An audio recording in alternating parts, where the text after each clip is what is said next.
La télévision m'a appelé pour participer à un reportage. C'était il y a quelques semaines et est-ce que ça s'est bien passé?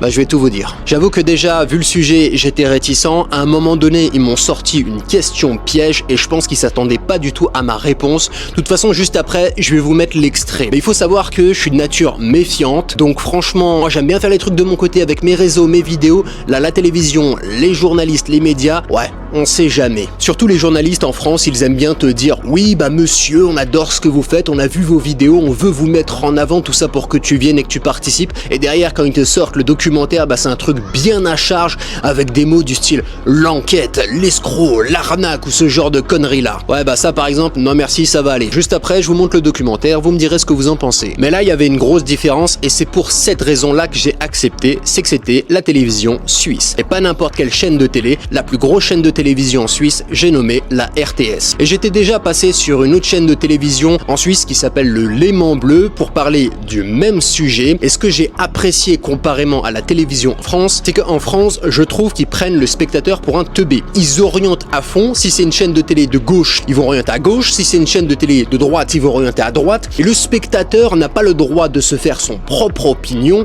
Il est considéré un petit peu comme un mouton qui doit suivre l'opinion et fin de l'histoire. Là en Suisse, c'est neutre et ils laissent les personnes, je trouve en tout cas, se faire leur propre opinion sur les choses. Bon, le sujet pour lequel ils m'ont contacté, il faut savoir que moi j'ai une entreprise où avec mon équipe qui est notamment constituée de recruteurs suisses, on accompagne les personnes qui ont le projet de venir y travailler, donc venir travailler en Suisse. Et le truc c'est qu'il y a des Suisses qui n'apprécient pas le fait que des étrangers viennent travailler dans leur pays. Donc je me suis dit vers où ils vont orienter ce documentaire. Et je vous laisse voir le moment où ils m'ont posé une question piège et surtout voir la réponse que je leur ai donnée. Nous lui demandons si ces vidéos n'encouragent pas de jeunes Français à quitter leur job pour la Suisse, en leur faisant croire qu'il y a de l'argent facile à se faire. Alors, j'aime bien cette question parce que je remarque que beaucoup de créateurs du contenu partent du principe que leur audience est bête. Moi, je ne pars pas du principe que mon audience est bête. Les gens sont responsables, les gens sont des adultes. Ce serait stupide de regarder une vidéo et de se dire « ça y est, je change toute ma vie, j'ai investi 200 000 € en crypto-monnaie ou je sais pas quoi ». Non, à chaque fois, il faut réfléchir. Il a souhaité filmer notre entretien, au cas où ses propos seraient déformés. Il y en a beaucoup qui se disent « la Suisse, c'est l'Eldorado ».